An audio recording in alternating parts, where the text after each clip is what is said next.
Alcoholism. చాలా చిన్న వయసు నుంచే ఆల్కహాల్కి అలవాటు పడ్డాం, బానిస అవ్వడం, ఇలాంటి నేపథ్యం. అలాగే అంటే ఇది లాఫింగ్ మ్యాటర్ లాగా ఉంది, కానీ it's serious matter. Every one should understand. అలాంటి అటు ఒకసారి బాగా తాగుతున్న వ్యక్తి సడన్ గా ఆపేస్తే ఏమైనా మెడికల్ ఇష్యూస్ వస్తాయా అనేవన్నీ చర్చించడానికి ఈరోజు మనం పాడ్కాస్ట్ లాంటిది between grand son and so we have a very experienced qualified doctor on one side, and the other side his grandson who has a liking for alcohol. So we want to dispel so many notions. Now the board ఏమంటారు దాన్ని, mic no, the platform is open for discussion. The door is open for discussion. I admire for this chapter to end. ఈ subject చెప్పడానికి చాలా ఉత్సాహంగా ముందుకొచ్చాను. ముఖ్యంగా యూత్కి దేశంలో ఈ జాడ్యాన్ని నివారించడానికి చిన్నపిల్లల నుంచి పెద్దవాళ్ళ వరకు వ్యాపించింది. ప్రతి జనాభాలో కూడా, ప్రతి పాపులేషన్లో కూడా, ప్రతి వర్గంలో కూడా ఇది వ్యాపించింది.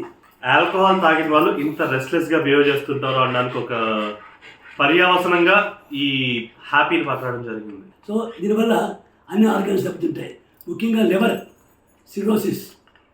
సిరోసిస్తో పాటు లివర్ తాలూకా ఇండైజెషన్ కెపాసిటీ తగ్గిపోతుంది. మనం తినే ఆహారంలో కానీ ఎంజైమ్స్ లేక ప్యాంక్రియాసు, గాల్ బ్యాడరు అనేక రకాల జబ్బులు దారితీస్తుంది. నాకు డౌట్ ఉంది, నువ్వు ఏమంటారు సైడ్ ఎఫెక్ట్స్ చెప్తున్నావు, నువ్వు పట్టుకోదా? సో నువ్వు సైడ్ ఎఫెక్ట్స్ చెప్తున్నావు, అసలు ఆల్కహాలిజంకి బానిస అవ్వడానికి ఎటువంటి కారణాలు, సిచ్యుయేషన్స్, ఎందుకు అవుతారు జనాలు? ఇది కొంచెం తీసుకోగానే యుఫోరియా వస్తుంది, ఉత్సాహం కలుగుతుంది, చురుకుతనం వస్తుంది. ఈ చురుకుతనం వచ్చిన తర్వాత ఎడిక్ట్ అయి మరొకటి తీసుకుంటారు. సోషలాజికల్గా సమాజంలో స్టాటస్ అనుకుంటారు కొంతమంది. ఉత్సాహం వస్తుంది కాబట్టి అనేక రకాల లాభాలని అనుకుంటారు, కానీ కాదు. సామాజికంగా తగ్గిస్తేనే సమాజ గౌరవం ఉంటుంది. తాత్కాలిక ఎదురుగా ఉండిచ్చినా కూడా ఆర్గాన్స్ దెబ్బతింటాయి, బ్రెయిన్ దెబ్బతింటుంది, బ్రెయిన్ కెపాసిటీ దెబ్బతింటుంది, కాగ్నిటివ్ వాల్యూస్ దెబ్బతింటుంది. బెరిబిరి లాంటి నువ్వు మళ్ళీ సైడ్ ఎఫెక్ట్స్ ఓకే, సమాజానికి ఏ కారణం చేత ఎడిక్ట్ అవుతారు అనేది. సో నువ్వు చెప్పిన దాని నుంచి నాకు మంచి పాయింట్ వచ్చింది. అదే ఏదైతే ఆనందం కోసం మొదలు పెడతారో అదే బాధకు దారితీస్తుంది అని చెప్పాను. చెప్పాను స్టేటస్ కోసం అవుతుందని చెప్పాను. ఇదేదో గొప్ప కోసం ఉపయోగం ఉంటుంది, సమాజం పలుకుబడి పెరుగుతుంది అని కొంత జాయిన్ చేస్తారు. యూత్ కంపెనీ కోసం నలుగురు కూర్చొని ఫ్రెండ్షిప్ పెరుగుతుంది చెప్పి కొంత టెక్ చేస్తారు. దీనివల్ల సైడ్ ఎఫెక్ట్స్ వస్తాయి, మానసిక ఆరోగ్యం మారిపోతాయి. హావు గడ్డ ఎందుకు తింటదిగా వెళ్తారు. నువ్వు పని చేయాలి, నన్ను ఏమైనా క్వశ్చన్ అడుగు, నేను చెప్తాను కదా. అంటే నువ్వు నన్ను ఏమైనా అడగాల, ఇదొక ఇంటరాక్షన్ లాగా ఉంది, ఏదో లెక్చర్ లాగా చెప్తున్నావు నువ్వు. అది ఇంటరాక్షన్లో నాతో చేయి. యూత్ కన్వర్సేషన్స్ బాగుంటుంది కాబట్టి ఇంకో యూత్ క్వశ్చన్, ఇంకో యూత్ ఇదిగో యూత్ అంటే యూత్కి ఇప్పుడు ఈ వీడియోలో నువ్వు నన్ను ఏమైనా క్వశ్చన్ అడుగు, పూజ నువ్వు అడుగు. How to know that you are addict? How to know that you are de-addict? These things you must know. ఒక ఎడిక్ట్ అయితే ఆల్రెడీ ఆరోగ్యం దెబ్బతింటుంది. నన్ను అడుగుతాతే ఏదన్నా అడుగు. యూత్కి నువ్వు అడగట్లే, చెప్తున్నావు. నన్ను ఏదైనా అడుగు, నేను చెప్తా. అసలు ఎడిక్ట్ ఎప్పుడు అయ్యానని నీకు అనిపించింది? నేను అసలు ఎడిక్ట్ కాదురా. సరే నేను విషయం ఫ్రాంక్ అడుగుతా, నువ్వు ఎప్పుడైనా తాగావా? అబద్ధాలు చెప్పకూడదు. నేను తాగను, తాగొద్దని చెప్తాను. నాకు ఇష్టం, నిజంగా ఇష్టం లేకపోతే తాను. ఇష్టమైతే ఆహారం కానీ వ్యవహారం కానీ తాగకుండా ఇష్టం లేదు చేస్తావు. చిన్నప్పుడే బిఎస్సీలో కూడా 8th క్లాస్ నుంచి కూడా ఈ సమాజ క్లాసెస్ చెప్తారు. Preparing for this reel TV live since his childhood. నేను 60 ఏళ్ళ తర్వాత ఈ లైవ్ చేయాలి కాబట్టి నేను 60 ఏళ్ళ క్రితమే తాగని ఫిక్స్ అయ్యారు. But that is so cool right. అంటే నాకు చాలా జెలసీగా ఉంటుంది. ఇప్పుడు కొంతమంది అదే వెనకాల కూర్చున్న మా కెమెరామెన్ లాగా ఒక పార్టీలో అందరూ తాగుతుంటే ఒక రకమైన నేను తాగకపోతే నేను వాళ్ళ కాదు అనుకుంటారేమో నాకు ఇన్సెక్యూరిటీ దగ్గర తాగుతారు. బట్ కొంతమంది నేను తాగక్కర్లేదు, నేను బాగానే ఉన్నాను బ్రో. ఈ రిమెంబర్ అంటే ఇది నువ్వు చిన్నప్పుడు ఈ ఘట్టాన్ని నువ్వు ఉన్నావు లేదో నాకు తెలీదు. చిన్నప్పుడు ఐ థింక్ నేను was like 8 years or 9 years ఫ్రిడ్జ్లో సోడా ఉండదు. నాకంత పరిణితి కూడా లేదు. సోడా అంటే ఆల్కహాల్ కాదు, ఆల్కహాల్లో సోడా వేసుకుంటారండి. సోడానే ఆల్కహాల్ అనుకొని సోడా తాగి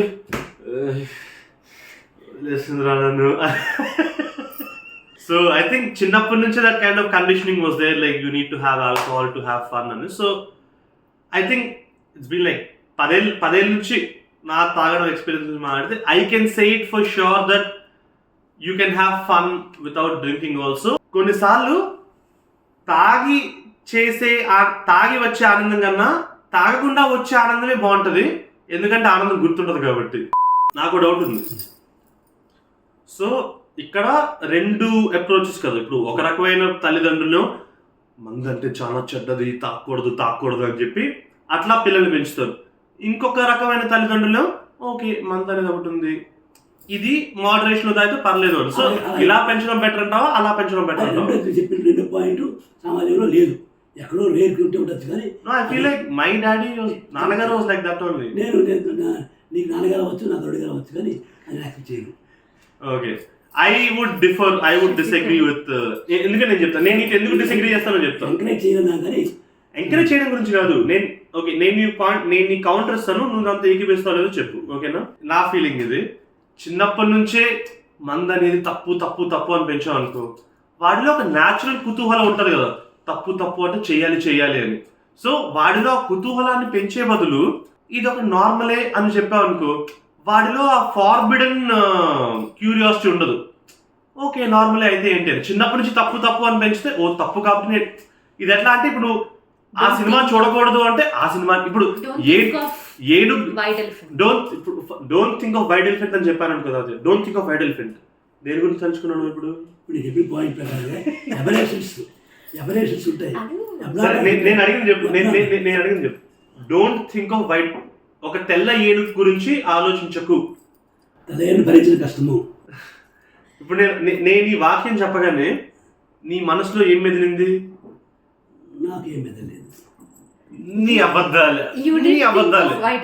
నేను తెల్ల ఏనుగు గురించి నాకు తెలిసింది వైట్ ఎలిఫెంట్ గుర్తొచ్చింది కదా మీకు. సో నా పాయింట్ ఏంటంటే, అది కాకుండా చెప్పండి తెలియదు నన్ను. నేను చెప్పే పాయింట్ ఏంటంటే, తెల్ల ఏనుగు గురించి ఆలోచించొద్దు అంటే తెల్ల ఏనుగు గురించి ఒక ఇమేజ్ వచ్చింది కదా, అలాగే మందు తాగద్దు అంటే తాగాలనే కుతూహలం కూడా పెరుగుతుంది కదా. నార్మాలిటీ ఉంది, తప్పు ఉంది, ఎబరేషన్ ఉంది, కానీ ఉంది కాబట్టి అటు వెళ్తాను అర్థం చెప్తున్నాను. అది అబ్నార్మాలిటీ కాదు, అదే డిఫాల్ట్ అని చెప్తున్నాను. ఐ థింక్ ఇది అభిప్రాయ విభేదాలు అనుకుందాం దీన్ని. Agree to disagree. ఒకలా ఉండవు కదా, మన వేలు కూడా ఒకలా ఉండవు కదా. వావ్, అందరూ ఒకలా భావాలతో పాటు ఆలోచనలు తేడా ఉన్న వ్యక్తిగతంగా సమజీవనం చేయాలి. Okay, anything else you want to ask? I think like there's going to be a lot of అభిప్రాయ విభేదాలు through the course of this conversation. I asked the youngsters to edit it. But what are some ways? ఈయన 2 పదాలు prepare అయ్యారు, addict D-addict. ఒకే పదం prepare అయ్యారు, రెండో పదం ఆ పదం ముందు డి యాడ్ చేద్దాం, ఈ 2 ఫిక్స్ అయ్యారు ఆయన. నార్మల్లీ మానసిక తాతయ్య నాతో నేను 82 years నార్మల్గా జీవించాను. 82?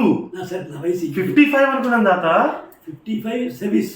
నేను 82 yearsకి మంచిగా ప్రిపేర్ అయ్యాను, మంచిగా ప్రీచ్ చేస్తాను, మంచిగా అడ్వకేట్ చేస్తాను, మంచిగా చూస్తాను, మంచిగా ఆలోచిస్తాను, మంచిగా గ్రహిస్తాను, మంచితో కలిసి ఉన్నాము. మంచి డూ గుడ్ బీ గుడ్. ఇవన్నీ కట్టే కదా. వీడియో ఎట్లొచ్చిందని నీ ఫీలింగ్ అంటున్నా? నేను చూడలేదు కదా వస్తున్నాను. బట్ ఇదంతా మనం మాట్లాడుకున్నాం కదా, మనం అనుకున్నాము. అది నీకు ఎలా అనిపించింది? Did you have fun? మనం అంతా ఫన్గా అనుకుంటాము, అందులో ఎక్కిందో తెలియదు. అది ఆల్ఫాలో అదే చూస్తాను, సమాజాన్ని చూస్తాను. అలా నచ్చిందో లేదో వాళ్ళు డిసైడ్ చేస్తారు, నీకు నచ్చిందో లేదో నువ్వు చెప్పు. చూస్తుందో తెలియదు కదా. Did you have fun? Fun నువ్వు పక్కన ఫన్. సూపర్, బాగుంది. హనుమంతు ఛానల్కి మంచి వీడియో ఇన్ని రోజులకి. ఇది నీ ఛానల్లో కదా? నీకే వేస్ట్. ఏంటి మమ్మీ నేను నీ ఛానల్ కి చేస్తే నువ్వు? నీ ఛానల్ బాగుంటది. నేను పెట్టట్లేదు. ఏంటి నీకోసం అని చేస్తుంటే నువ్వు నా ఛానల్